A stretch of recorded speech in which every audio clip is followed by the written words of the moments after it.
नमस्ते नमस्कार जय हिंद दोस्तों, स्वागत है आपके अपने यूट्यूब चैनल पीसीएस मेकर पे। तो देखिए फ्रेंड्स, ये सेट नंबर आपका जो आपका ज्ञान बिंदु जेएस एकेडमी की तरफ से जो आपको टेस्ट लॉन्च किया गया था उसका टेस्ट नंबर 16 है फ्रेंड्स। और देखिए उतना दिन से आप लोग का टेस्ट भी नहीं हो रहा था, ठीक है। और बात रहा कि थोड़ा सा प्रॉब्लम होने के कारण भी मैं आप लोग का वीडियो अपलोड नहीं किया था। ये जो फ्रेंड्स आपका टेस्ट है वो कल से प्रोवाइड किया गया है, यानी कि आप 22/7 दिख रहा है ना फ्रेंड्स, ये कल से, यानी कि आपको वेडनेसडे से क्लास स्टार्ट हुआ था टेस्ट का।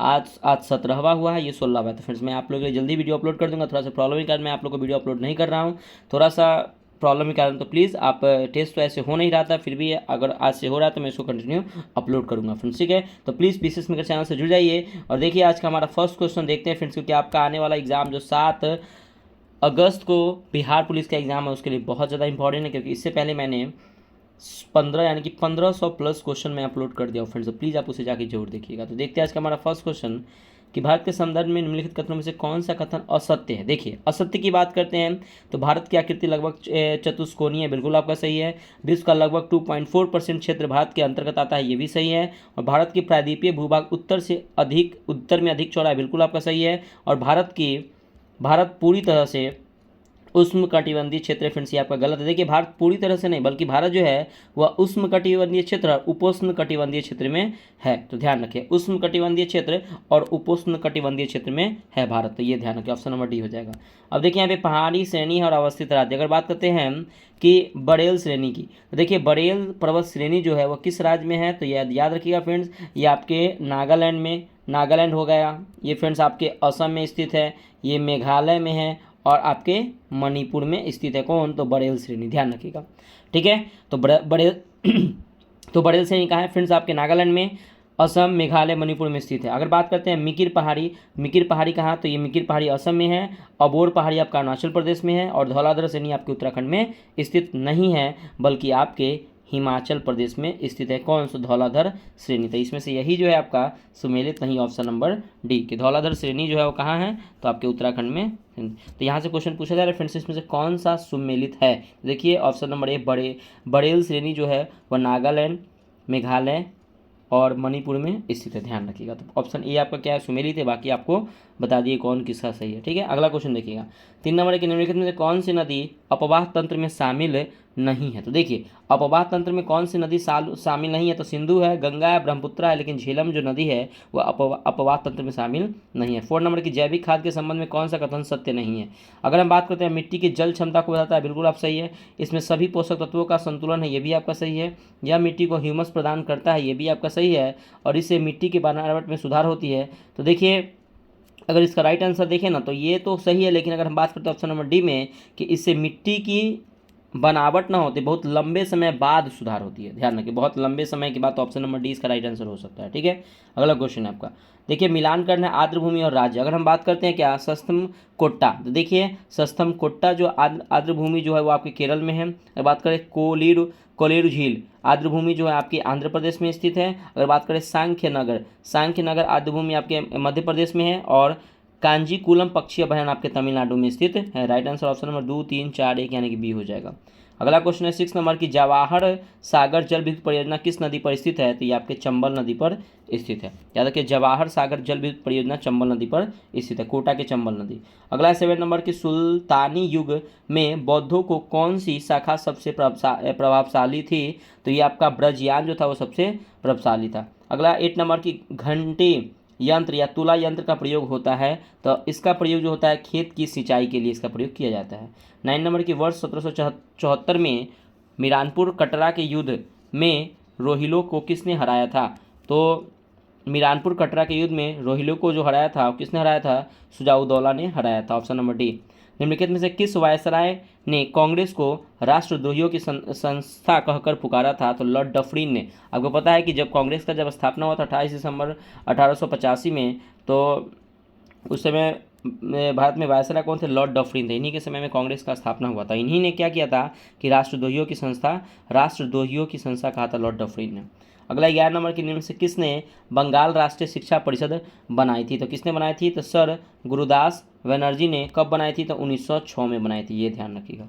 अगला क्वेश्चन है आपका 12 नंबर की, सन 1843-44 में देसी भाषा में ग्रामीण शिक्षा के विकास के लिए निम्नलिखित में से कौन सी योजना प्रस्तुत की गई है, तो ये जो योजना था वो थॉमसन योजना था, थॉमसन योजना।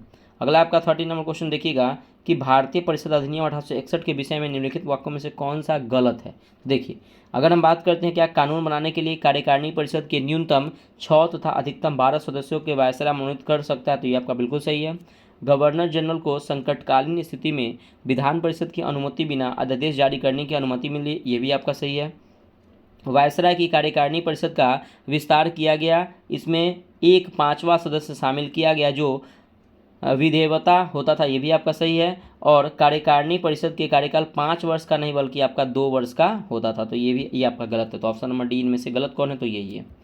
अगला क्वेश्चन है आपका 14 नंबर की नीति निर्देशक तत्वों के अंतर्गत निम्न से कौन सा कथन सही नहीं है। तो देखिए, लोक कल्याणकारी राज्य की स्थापना, ये आपका सही है। आर्थिक व सामाजिक लोकतंत्र की स्थापना, ये भी सही है। इसमें संविधान का दर्शन निहित होता है, ये भी सही। तो ऑप्शन नंबर डी इसमें सभी कथन क्या है, सही है। बस देखते हैं क्या कि डैश को उसके पद से हटाने के लिए संविधान में कोई आधार उल्लेखित नहीं है। देखिए फ्रेंड्स, अगर हम बात करते हैं क्या संविधान में राष्ट्रपति को अनुच्छेद 61 के तहत हटा सकते हैं महाभियोग प्रक्रिया द्वारा, उपराष्ट्रपति को अनुच्छेद 67 के तहत हटा सकते हैं, प्रधानमंत्री को अनुच्छेद 75 के तहत और लोकसभा अध्यक्ष को अनुच्छेद 94 के तहत हटा सकते हैं। तो यहाँ पे राइट आंसर ऑप्शन नंबर ई हो जाएगा, यानी कि इनमें से कोई नहीं, सभी को फ्रेंड्स हटा सकते हैं। तो कौन उल्लेखित नहीं है, यानी कि सभी उल्लेखित। राष्ट्रपति को अनुच्छेद 61 के तहत हटा सकते हैं, उपराष्ट्रपति को अनुच्छेद 67 के तहत, प्रधानमंत्री को अनुच्छेद 75 के तहत और लोकसभा अध्यक्ष को अनुच्छेद 94 के तहत हटा सकते हैं। तो ऑप्शन नंबर इसमें सभी सही हो जाएंगे, सभी को हटा सकते, मतलब कि नहीं हटा सकते हैं, ठीक है। 16 नंबर की भारतीय संविधान की 6ठी अनुसूची में जनजातीय क्षेत्रों के प्रशासन के लिए उपबंध अंतर्विष्ट है। निम्नलिखित राज्यों में से कौन सा इन अनुसूची को अधीन नहीं आता है। तो कौन सा राज्य नहीं आता, देखिए ये आपका अगर हम बात करते हैं 6ठी अनुसूची में, एक ट्रिक मैं बताया था, AM और PM के जगह पे TM याद रखिएगा। असम, मेघालय, त्रिपुरा और मिजोरम, ये 4 राज्य को इसमें विशेष दर्जा दिया गया, असम, मेघालय, त्रिपुरा, मिजोरम को। तो अगर हम बात करते हैं असम, मेघालय, त्रिपुरा, एक मिजोरम, नागालैंड को अधीन नहीं आता है, अनुसूची के अधीन नहीं आता, तो ऑप्शन नंबर सी हो जाएगा।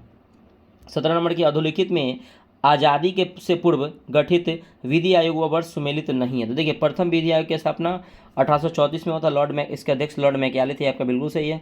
दूसरा विधि आयोग की स्थापना 1853 में, तीसरा विधि आयोग की स्थापना 1861 में, चौथा 1881 नहीं बल्कि 1879 में हुआ था, 1879 में हुआ था। तो ऑप्शन नंबर डी हो जाएगा। अगला क्वेश्चन है आपका 18 नंबर क्वेश्चन है आपका कि निम्न में से कौन सुशासन की विशेषता नहीं है। तो देखिए, बात करते हैं जवाबदेही है, पारदर्शिता है, कानून का नियम जो है आपका सुशासन की विशेषता है, लेकिन लाल फीताशाही जो आपका सुशासन का विशेषता नहीं है। 90 नंबर की या तो स्वतंत्रता दो या मुझे मृत्यु दो, ये किसका कथन है। तो ये आपका जो कथन है वो आपका पैट्रिक हेनरी का है, 20 नंबर की जर्मनी ने सोवियत संघ पर जून 1941 में किए आक्रमण को क्या नाम दिया था। तो इसका नाम दिया था ऑपरेशन बारबाबोस। अगला क्वेश्चन है आपका बारबाबोसा। और वियतनाम की संस्कृति पर किस देश का गहरा प्रभाव पड़ा है। तो चीन का, वियतनाम की संस्कृति पर चीन का गहरा प्रभाव पड़ा है। 22 नंबर है कि भारत के राष्ट्रपति के निर्वाचन के संदर्भ में निम्नलिखित में कथनों पर विचार कीजिए। प्रत्येक MLA के वोट का मूल्य अलग अलग राज्य में अलग अलग होता है, बिल्कुल आपका सही है। लोकसभा के सदस्यों का वोट मूल्य राज्यसभा के सदस्यों के वोट से अधिक नहीं बल्कि कम होता है। अधिक नहीं क्या होता है, मतलब नहीं सॉरी, ये अधिक नहीं बल्कि बराबर होता है, बराबर याद रखिएगा। अधिक नहीं होगा फ्रेंड से क्या होगा, बराबर होता है। मतलब लोकसभा के सदस्यों के वोट का मूल्य राज्यसभा के सदस्यों के वोट के मूल्य के क्या होते हैं, तो बराबर होते हैं। तो ऑप्शन नंबर केवल एक आपका सही है। अगला 23 नंबर के अनुच्छेद 249 के खंड 1 के अंतर्गत पारित प्रस्ताव निम्नलिखित में से किससे अधिक समय के लिए प्रवृत्त नहीं रहेगा। तो कौन नहीं रहेगा, कितने वर्षों तक, तो 1 वर्षों तक नहीं रहेगा। अगला क्वेश्चन है 24 नंबर की किसी राजनीतिक दल को क्षेत्रीय दल के रूप में मान्यता दी जाती है यदि वह लोकसभा अथवा विधानसभा चुनाव में 6% वोट प्राप्त करता है, तब ऑप्शन नंबर बी हो जाएगा। 25 नंबर क्वेश्चन है कि दूसरे प्रशासनिक आयोगों के कौन से प्रतिवेदन ने भारत में सुशासन की बाधाओं की पहचान की है। तो किसने की है, तो ऑप्शन नंबर बी नागरिक केंद्रित प्रशासन शासन का केंद्र बिंदु, ऑप्शन नंबर बी हो जाएगा। 26 नंबर के भारत के संविधान के किस अनुच्छेद के अंतर्गत निजता का अधिकार संरक्षित है। तो देखिए, निजता का अधिकार यानी कि प्राण एवं दैहिक की स्वतंत्रता अनुच्छेद 21 में आपका वर्णित है, ऑप्शन नंबर सी। 27 नंबर क्वेश्चन है कि निम्नलिखित में से कौन सा धर आयोग का अधिदेश था। तो धर आयोग का स्थापना 1948 में हुआ था। इसका अधिदेश था कि यह संस्तुति देना है कि क्या राज्यों का पुनर्गठन भाषा या आधार पर किया जा सकता है, तो ऑप्शन नंबर बी हो जाएगा। 28 नंबर के निम्नलिखित में से किन संस्थाओं से मध्य पाषाण काल में पशुपालन के प्रमाण मिलते हैं। तो ध्यान रखिएगा कि राजस्थान के बागौर और मध्य प्रदेश के आदमगढ़ से, मध्य प्रदेश के आदमगढ़ गढ़ से ये जो आपके है पशुपालन के प्रमाण मिलते हैं, तो ऑप्शन नंबर सी हो जाएगा बागौर, यानी कि राजस्थान के बागौर से। और मध्य प्रदेश के आदमगढ़ से जो पशुपालन के ये प्रमाण मिलते हैं। 29 नंबर की हेनसांग की भारत में यात्रा के समय सूती कपड़ों के उत्पादन के लिए सबसे प्रसिद्ध नगर कौन सा था? देखिए हेनसा का पता है कि हर्षवर्धन के शासनकाल में आया था, और इसका जो सूती वस्त्र का प्रस्तुत केंद्र था मथुरा। ऑप्शन नंबर बी हो जाएगा। अगला क्वेश्चन है आपका 30 नंबर कि चोल शासकों के शासनकाल में निम्नलिखित में से कौन सा वाड़ियम उद्यान प्रशासन का कार्य देखता था? तो कौन देखता था? तो ये था ट्रोट वाड़ियम। तो ट्रोट वाड़ियम ये देखता था। अगला क्वेश्चन है सूची 1 को सूची 2 से मिलाइए और देखते हैं कि जियाउद्दीन बर्नी। देखिए जियाउद्दीन बर्नी ने क्या किया था कि तारिक ए फिरोजशाही लिखा था। हसन निज़ामी जो है ये आपको ताजुल मासिर को लिखा था। मिनहाज उस सिराज, तो मिनहाज उस सिराज ने तबकात ए नासरी को लिखा था। मिनहाज उस सिराज किसने क्या लिखा था? तबकात ए नासरी। और अब चौथा आपका कि याहिया बिन अहमद ये तारिक ए मुबारक शाही को लिखा था। तो राइट आंसर हो जाएगा option number 3, 4, 2, 1, option number D हो जाएगा। अगला निम्नलिखित बातों में से कौन सा एक मुगल मनसबदारी व्यवस्था के विषय में सत्य नहीं? देखिए फ्रेंड्स, पहला क्वेश्चन तो आपसे ये मैं कर रहा हूँ कि मनसबदारी व्यवस्था को सबसे पहले किसने लागू किया था, अकबर या बाबर ने? तो कमेंट करके आप जरूर बताइए कि मनसबदारी व्यवस्था को किसने लाया था। तो देखिए इसमें 33 वर्ग थी, बिल्कुल अब सही है। उन्हें मशरूत अथवा सरसद पद प्राप्त होते थे, ये भी सही है। उनका सवार पद जात पद के अधिक हो जाता था, तो ये आपका गलत है, ऑप्शन नंबर सी। और समस्त कार्यकारी एवं सैन्य अधिकारियों का मनसब प्रदान किया जाता है, ये आपका सही है, तो ऑप्शन नंबर सी हो जाएगा। 33 है कि आपदा का महासागर कहलाने वाले 19वीं शताब्दी का अकाल था कौन सा? तो ये था 1866-67 में उड़ीसा का अकाल था। अगला 34 नंबर की महाराष्ट्र में रामोसी कृषक जत्था किससे संबंधित था? तो रामोसी कृषक जो जत्था था वो आपके फ्रेंड्स किससे संबंधित थे? तो ये थे आपके वासुदेव बलवंत फड़के से, ऑप्शन नंबर सी। अगला 35 नंबर की ब्रिटिश साम्राज्य के अंतर्गत स्वशासन की मांग सबसे पहले किसने और कब की? देखिए फ्रेंड्स, अगर हम बात करते हैं स्वशासन की मांग ना, सबसे पहले दादा भाई नौरोजी ने 1904 के कलकत्ता अधिवेशन में किया था। और याद रखिएगा दादा भाई नौरोजी ने 3 अधिवेशन में भाग लिया था। पहला आपका 1886 का अधिवेशन, दूसरा 1893 का अधिवेशन, और तीसरा 1906 का अधिवेशन। ये 3 अधिवेशन में दादा भाई नौरोजी ने भाग लिया था। तो यही कलकत्ता अधिवेशन में दादा भाई नौरोजी ने ये स्वशासन की मांग की थी, ऑप्शन नंबर सी। अगला है 36 नंबर काकोरी केस के अभियुक्तों के बचाव हेतु किसकी अध्यक्षता में एक समिति का गठन हुआ था? तो ये हुआ था गोविंद बल्लभ पंत की अध्यक्षता में, ऑप्शन नंबर बी हो जाएगा। अगला क्वेश्चन 37 नंबर के निम्नलिखित कथनों पर विचार कीजिए। देखिए अगर हम बात करते हैं क्या कि सन 1918 में गांधी जी ने अहमदाबाद में मजदूरों की हड़ताल के बल देने के लिए आमरण अनशन किया था, ये बिल्कुल आपका सही है। और सबसे पहले भूख हड़ताल यही अहमदाबाद मिल मजदूर में किया था 1918 में। 1917 में चंपारण सत्याग्रह किए थे, 1918 में प्रथम भूख हड़ताल यहीं पे किए थे अहमदाबाद मिल मजदूर में, ठीक है। अगला क्वेश्चन है आपकी रॉलेट एक्ट के विरोध में दौरान गांधी जी ने तटस्थ नहीं रहते बल्कि योगदान दिए थे गांधी जी ने, तो केवल ऑप्शन नंबर ए हो जाएगा सही। 38 नंबर की सुभाष चंद्र बोस ने इंडिया नेशनल आर्मी की स्थापना कहाँ की थी? तो सिंगापुर में की थी। याद रखिएगा कि सुभाष चंद्र बोस ने नेशनल आर्मी की पुनः स्थापना, याद रखिएगा फ्रेंड्स, पुनः स्थापना की थी सिंगापुर में। 39 नंबर की भारत में घटते स्त्रीलिंग अनुपात का निम्नलिखित में से कौन सा कारण नहीं है? तो नहीं देखना जाए तो लिंग भूमिका, रूढ़ि कारण तथा परंपरागत भूमिका अपेक्षा ये आपका होगा।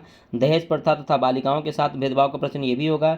ग्रामीण क्षेत्रों से शहरी क्षेत्रों का महिला कामगारों का पलायन ये आपका नहीं होगा। लिंग चयन के आधार पर गर्भपात ये भी होगा। तो ऑप्शन नंबर सी हो जाएगा कि आपका ये पलायन अगर कोई कर रहा है तो ये तो भारतीय में है ना, तो ये आपका नहीं होगा। चलिए ठीक है। अगला क्वेश्चन है आपका 40 नंबर कि इकोनॉमी एंड सोसाइटी नामक पुस्तक के लेखक कौन है? तो देखिए इकोनॉमिक और सोसाइटी नामक पुस्तक के लेखक है आपका मैक्स वेबर। 41 नंबर की केंद्र शासित प्रदेश लक्षद्वीप की आधिकारिक भाषा क्या है? तो मलयालम है, मलयालम। 42 नंबर की परमाणु क्रमांक 14 वाले तत्व कठोर है तथा अम्लीय ऑक्साइड एवं सहसंयोजक हैलाइड बनाता है। यह तत्व निम्नलिखित में से किस वर्ग से संबंधित है? तो ये उपधातु में आते हैं। ये कौन सा तत्व है? तो ये उपधातु आते हैं। अगला है 43 नंबर की एथेनॉल सोडियम से अभिक्रिया करता है तथा 2 उत्पाद बनाता है। यह उत्पाद कौन सा है? तो यह उत्पाद है सोडियम एथॉक्साइड और हाइड्रोजन ही बनाता है। ऑप्शन नंबर सी हो जाएगा। अगला 44 नंबर के निम्नलिखित में से कौन सी धातु ठंडे तथा गर्म जल में कोई क्रिया नहीं करती है? तो ये आपका एफी लोहा यानी कि एफी एल्युमिनियम और जस्ता। एफी याद रखिएगा, अल्युमिनियम रखिए याद रखिएगा, और एक जस्ता, ये जो आपके धातु ठंडे तथा गर्म जल में कोई भी क्रिया नहीं करता है। 45 नंबर की दांत के इनेमल में कैल्शियम फॉस्फेट होता है, इसकी प्रकृति क्या होती है? तो क्षारीय होती है। 46 नंबर के निम्नलिखित में से कौन से भौतिक परिवर्तन नहीं है? तो देखिए भौतिक परिवर्तन नहीं है मतलब कि रासायनिक परिवर्तन। देखिए आयरन धातु का पिघलना ये आपका भौतिक परिवर्तन है। आयरन में जंग लगना फ्रेंड्स ये आपका रासायनिक परिवर्तन है, भौतिक परिवर्तन नहीं है। आयरन छड़ का मुड़ना ये भी भौतिक परिवर्तन है। आयरन धातु के तार खींचना ये भी भौतिक परिवर्तन है आपका। आयरन पर जंग लेना यह रासायनिक परिवर्तन है। 47 के निम्नलिखित में कौन सा कार्बोहाइड्रेट का स्रोत नहीं है? तो देखिए चावल है, ज्वार है, बाजरा है, चना ऑप्शन के अकॉर्डिंग ये नहीं होगा, ऑप्शन के अकॉर्डिंग चना नहीं होगा। 48 नंबर की भूकंप मुख्य प्रघाती तरंगों से पहले किस प्रकार की ध्वनि उत्पन्न करते हैं? तो भूकंप जो है वो आपके अपसर्ग तरंगे ध्वनि उत्पन्न करते हैं। आपको पता है कि 10 हर्ट्ज से कम ध्वनि को अपसर्ग ध्वनि कहते हैं। अगला आपका 49 नंबर की किसी पिंड पर किया गया कार्य निम्नलिखित में किस पर निर्भर नहीं करता है? तो ये आपके विस्थापन पर निर्भर करता है, लगाया गया बल पर निर्भर करता है, बल एवं विस्थापन के बीच के कोण पर निर्भर करता है, लेकिन पिंड का आरंभिक वेग पर निर्भर नहीं करता। Option number D. 50 नंबर की एकांक दूरी पर स्थित दो एकांक द्रव्यमानों के बीच आकर्षण बल कहलाता है। तो आकर्षण बल क्या कहलाता है? तो सार्वत्रिक गुरुत्वीय नियतांक कहलाता है।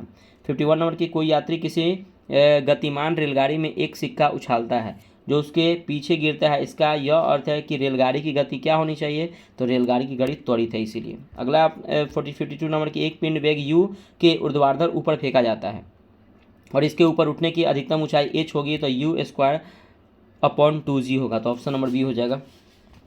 अगला क्वेश्चन है आपका 53 नंबर की निम्नलिखित में से कौन बीज उत्पन्न करता है? देखिए बीज उत्पन्न कौन करता है? तो ये जिम्नोस्पर्म जो है वो आपके बीज उत्पन्न करते हैं, लेकिन थैलोफाइटा, टेरिडोफाइटा और आपका है ब्रायोफाइटा ये आपका क्रिप्टोगेम्स होता है। ये क्या होते हैं फ्रेंड्स? आपके क्रिप्टोगेम्स होते हैं और ये आपके बिना बीज वाले पौधे होते हैं, यानी कि थैलोफाइटा, टेरिडोफाइटा और ब्रायोफाइटा ये क्रिप्टोगेम्स होते हैं, बिना बीज वाले पौधे होते हैं, लेकिन बीज उत्पन्न कौन करता है? तो जिम्नोस्पर्म करता है। 54 नंबर की निम्न से कौन यर्था मछली है? तो डॉगफिश आपका यर्था मछली है, डॉगफिश। अगला 55 नंबर के निम्नलिखित में किसे क्रिस्टल रूप से बनाया जा सकता है? तो विषाणु को क्रिस्टल रूप से बनाया जा सकता है, ऑप्शन नंबर सी। 56 एक प्रोकैरियोटिक कोशिकाओं में देखने वाला एकमात्र कोशिका अंगक है। देखिए अगर बात करते हैं इसका राइट आंसर राइबोसोम हो जाएगा, राइबोसोम। प्रोकैरियोटिक कोशिका में देखने वाला एकमात्र कोशिका अंगक कौन है? तो राइबोसोम। अगला 57 नंबर की मानव के सभी कार्य पर्यावरण द्वारा निर्धारित होते हैं, यह सिद्धांत क्या कहलाता है? तो यह सिद्धांत आपका कहलाता है नियतिवाद कहलाता है। 58 नंबर के तारों का रंग निम्नलिखित में किस पर निर्भर करता है? तो तापमान पे। अगला 59 नंबर की मुद्रा वह धुरी है जिसके चारों ओर अर्थ विज्ञान चक्कर लगाते हैं, किसने कहा था? तो ये कहा था आपके जॉन मार्शल ने। अगला क्वेश्चन है आपका 60 नंबर की भारत में क्रेडिट रेटिंग एजेंसी कौन है? तो क्रिसियल है, केयर है, इक्रा है, उपयुक्त उनसे सभी है।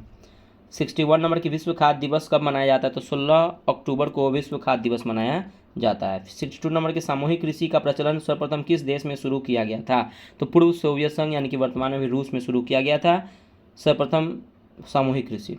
63 नंबर के निम्नलिखित में से कौन सा सौरमंडल का सबसे ठंडा ग्रह है? देखिए फ्रेंड्स यहाँ पे ऑप्शन के अकॉर्डिंग जो होता है ना वो नेपच्यून यानी कि वरुण जो है वो आपका सबसे ठंडा ग्रह है। ये एनसीईआरटी के answer right answer option B हो जाएगा, नेपच्यून, जिसको हम लोग वरुण कहते हैं, वरुण। और इसकी जो ये टेम्परेचर 215 डिग्री सेल्सियस है, -215 डिग्री सेल्सियस का टेम्परेचर, तो सोचिए सबसे ठंडा नेपच्यून वरुण है।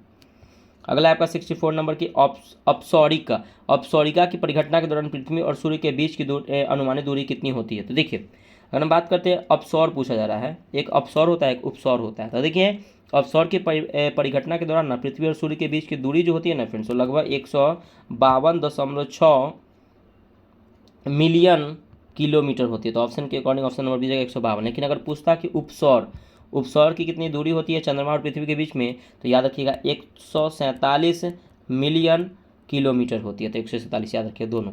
अगला क्वेश्चन है 65 नंबर की ज्वालामुखी के छिद्र के ऊपर स्थित गर्त को क्या कहते हैं? तो इसको हम लोग क्रेटर कहते हैं। अगला है पर्वतदीय अर्थात गिरिपद पठार पिडमॉन्ट किस देश में स्थित है? तो ये आपके अमेरिका में स्थित है। अगला क्वेश्चन है 67 के समग्र वायुमंडल में घुली जलवाष्प की मात्रा विद्यमान है, तो कितना है? तो 5%। अगला आपका 68 नंबर की मानसूनी हवाएं निम्न से किससे प्रभावित होती है? तो अल्निनो से, लालिनो से, ITC-Z से, यानी कि ये सभी से। अगला 69 नंबर की दक्षिण अमेरिका महाद्वीप के दक्षिण छोर का नाम क्या है? इस जगह पर प्रशांत और अटलांटिक महासागर आपस में मिलते हैं, वो कौन सा जगह है? तो केप हॉर्न है, केप हॉर्न। अगला क्वेश्चन है आपका 70 नंबर क्वेश्चन देखिएगा कि मियावाकी पद्धति किसके लिए विख्यात है? देखिए फ्रेंड्स, मियावाकी पद्धति जो है ना आपके, वो आपके जो किसके लिए विख्यात है उसको हम लोग देखते हैं। तो ये जो विख्यात है आपके शहरी क्षेत्रों में लघु वनों का सृजन से, ऑप्शन नंबर सी हो जाएगा। अगला क्वेश्चन है 71 नंबर के, निम्नलिखित में कौन सा देश अरब प्रायद्वीपीय का हिस्सा नहीं है? तो देखिए अरब प्रायद्वीपीय का हिस्सा नहीं है, तो देखिए कौन कौन है, तो आपका ओमान है, कुवैत है, इराक है, सीरिया आपका जो है अरब प्रायद्वीपीय का हिस्सा नहीं, तो केवल 4 आपका राइट आंसर हो जाएगा। इसमें से बोला कि सही उत्तर का चयन कीजिए। अगला क्वेश्चन है 72 नंबर की, जैव सुरक्षा यानी कि बायो सेफ्टी का कार्टाजेना प्रोटोकॉल संबंधित है। तो जैव सुरक्षा का कार्टाजेना प्रोटोकॉल किससे संबंधित है? तो ये आपके पर्यावरण एवं वन मंत्रालय से संबंधित है, ऑप्शन नंबर सी हो जाएगा। 73 नंबर की, भारत का सबसे भारी और सबसे शक्तिशाली संचार उपग्रह कौन सा है? तो ये आपका है GSAT-11। 74 नंबर की, निम्नलिखित में किस स्थान पर आणविक विद्युत ऊर्जा संयंत्र नहीं है? तो देखिए नरोरा में है, रावत भाटा में, तारापुर में, विजयवाड़ा में आपका ये आपका आणविक विद्युत ऊर्जा स्थित नहीं है। 75 नंबर की, बांग्लादेश मुक्ति युद्ध के समय भारतीय सेना प्रमुख कौन थे? तो देखिए बांग्लादेश मुक्ति युद्ध हुआ था 1971 में, याद रखिएगा 1971 में हुआ था। और ये इसके जो सेना प्रमुख कौन थे? तो सैम मानेकशॉ थे, सैम मानेकशॉ थे। अगला है क्या कि भारत का पहला स्वदेशी निर्मित उद्पोत कौन सा है? तो ये आपका ये कौन सा है? तो INS गोदावरी जो है भारत का पहला स्वदेश निर्मित युद्धपोत है। 77 नंबर के, निम्नलिखित में किस यंत्र में इलेक्ट्रॉनिक लेखन क्षेत्र होता है और यह एक पेन जो उस पर कार्य करता है? तो ये किस में होता है? तो ये आपका ग्राफिक्स टैबलेट में। अगला 78 नंबर की, फाइलों का इंटरनेट के माध्यम से सुरक्षित रूप से किसके द्वारा स्थानांतरित किया जा सकता है? तो ये FTP के द्वारा सुरक्षित किया जाता है। 79 नंबर के, निम्नलिखित में से कौन पहले पद्म विभूषण प्राप्त करता थे? तो सत्येंद्र नाथ बोस थे, जो 1954 में प्राप्त किए थे, सत्येंद्र नाथ बोस। 80 नंबर की, प्रथम भारतीय महिला सैनिक स्काई ड्राइवर कौन है? तो इसका नाम है आपका मंजू, यानी कि लांस नायक मंजू। याद रखें लांस नायक मंजू जो है वह प्रथम भारतीय महिला सैनिक स्काई ड्राइवर है। कौन? तो लांस, याद रखिएगा लांस नायक मंजू। अगला आपका 81 नंबर के, भारत में दूसरा सर्वोच्च शिखर कौन है जो पूर्ण रूप से देश में स्थित है? देखिए अगर हम बात करते हैं पूर्ण रूप से देश में, पहला आपका तो कंचनजंगा है, दूसरा आपका नंदा देवी है, ऑप्शन नंबर बी हो जाएगा। भारत की सबसे लंबी LPG पाइपलाइन जामनगर से लोनी यानी कि दिल्ली के आसपास UP तक लोनी जो है वह पाइपलाइन बनाया जा रहा है, ठीक है, याद रखिए ऑप्शन नंबर डी हो जाएगा लोनी। अगला क्वेश्चन है आपका 83 नंबर की, भारत की सबसे लंबी नदी का नाम बताइए। तो गंगा 2525 किलोमीटर इसकी क्या है? लंबाई है। अगला क्वेश्चन है आपका 84 नंबर की, नोबेल शांति पुरस्कार से सम्मानित होने वाले प्रथम चीनी नागरिक का नाम बताइए। देखिए प्रथम चीनी नागरिक का नाम था आपका लू सियाबाओ थे, नोबेल शांति पुरस्कार प्राप्त करने प्रथम चीनी यात्री कौन था? लू सियाबाओ। विश्व का पहला ऊंचा झरना कौन सा है? तो एंजल फॉल्स। अगला है कि 86 नंबर की, रूमी दरवाज़ा कहाँ स्थित है? तो ये आपके जो स्थित है वो लखनऊ में स्थित है, लखनऊ में स्थित है। कौन सा? तो रूमी दरवाज़ा। अगला क्वेश्चन है कि भूटान का राष्ट्रीय पक्षी का नाम क्या है? तो काला कौवा, जिसे रैवेन कहते हैं, काला कौवा को। अगला 88 नंबर की, निम्नलिखित में से किस खेल में क्लीन एंड जर्क तकनीक का प्रयोग किया जाता है? तो भारोत्तोलन में क्लीन एंड जर्क तकनीक का प्रयोग किया जाता है भारोत्तोलन में। अगला 89 नंबर कि पृथ्वी के दक्षिण पश्चिमी भाग यानी कि सोन नदी के उत्तर में रोहतास व कैमूर जिले में विस्तृत है, तो बिंदुवन चट्टान, ऑप्शन नंबर बी हो जाएगा। 90 नंबर की, ईस्ट इंडिया कंपनी ने राजा जयनाथ सिंह का स्थान पर किसे राजा बनाया था? तो ये बनाया था गोपाल राय को, ऑप्शन नंबर बी। अगला 91 नंबर की, पंजी प्रबंध मिथिला क्षेत्र में किसके शासनकाल में मुख्य रूप से विकसित हुआ है? तो ये जो हुआ है आपके हरि सिंह देव के काल में विकसित हुआ है। 92 नंबर की, भारतीय अर्थव्यवस्था के लक्षण है। तो देखिए भारतीय अर्थव्यवस्था के लक्षण क्या है? श्रम की न्यून कार्यक्षमता, प्रति व्यक्ति कम आय और पूंजी निर्माण के न्यून दर, ऑप्शन नंबर डी सभी है। अगला देखिए निम्नलिखित में कौन सुमेलित नहीं है? अगर बात करें थांगटा, ये जो खेल है फ्रेंड्स, तो देखिए थांगटा खेल आपका मणिपुर में सही है, मुष्टि युद्ध ये उत्तर प्रदेश में सही है, कलाड़ी पट्टी खेल जो आपके केरल में ये भी आपका सही है, और सिलाम्बल ये मध्य प्रदेश नहीं बल्कि आपके तमिलनाडु में संबंधित है, तो ऑप्शन नंबर डी हो जाएगा। यक्षगान किस भारतीय राज्य का लोक प्रस्तुति है? तो कर्नाटक में यक्षगान होता है, तो ऑप्शन नंबर ए हो जाएगा कर्नाटक। अगला क्वेश्चन 95 में कि आशीष सांकृतियान डैश संगीत के प्रतिपादक है। तो देखिए आशीष सांकृतियान जो है वह ध्रुपद संगीत के प्रतिपादक है। 96 है कि मानव गरीबी सूचकांक किस वर्ष विकसित किया गया था? तो 1997 में मानव गरीबी सूचकांक विकसित किया गया था। 97 नंबर है क्या कि भारत के किस राज्य में मानव विकास प्रतिवेदनाओं का प्रकाशन सर्वप्रथम किया गया था? तो ये कब किया गया था? तो ये किया गया था आपके कहाँ पे किया गया था? सर्वप्रथम मध्य प्रदेश में किया गया था। 98 नंबर की शिक्षा क्षेत्र के लिए 11वीं पंचवर्षीय योजना का विषय वस्तु थीम क्या थी? देखिए 11वीं पंचवर्षीय योजना का विषय वस्तु था अनिवार्य प्रारंभिक शिक्षा सभी के लिए। 99 नंबर की मिड डे मील योजना का प्रारंभ किया गया था 1995 में मिड डे मील की शुरुआत की गई थी। और आज का हमारा 100 नंबर क्वेश्चन है कि निम्नलिखित में किस एक देश का मुद्रा रुपया नहीं? देखिए नेपाल का, पाकिस्तान का, श्रीलंका का, मॉरिशस और सेशल्स का मुद्रा होता है रुपया है, भूटान का मुद्रा रुपया नहीं है। तो देखिए फ्रेंड्स यहाँ पे ये क्वेश्चन कंप्लीट होता है 100। तो प्लीज़ आप लोग देख रहे होंगे कि जो ज्ञान बिंदु जीएस एकेडमी के टेस्ट जो भी क्लास किए हैं उनका लगभग 300 प्लस बच्चे जो है आपके बिहार दरोगा इस पर बने हैं। तो देखिए बहुत अच्छा है इनके लिए टेस्ट। तो प्लीज़ आप पीसीएस मेकर चैनल से जुड़ जाइए। बहुत सारे क्वेश्चन भी गलती रहता है फ्रेंड्स, मैं इसको एनालिसिस करके उसको मैं सही बताता हूँ। तो प्लीज़ पीसीएस मेकर चैनल को सब्सक्राइब कर लीजिए फ्रेंड्स, और टेलीग्राम से जुड़ जाइए। कोई भी लेटेस्ट इन्फॉर्मेशन मैं टेलीग्राम पर अपलोड करता हूँ फ्रेंड्स, प्लीज़ आप इस टेलीग्राम से आप लोग जुड़ जाइएगा। प्लीज़ चैनल को सब्सक्राइब जरूर कीजिएगा। तो मिलते हैं आप लोग के लिए नेक्स्ट वीडियो में। बाय बाय, जय हिंद दोस्तों।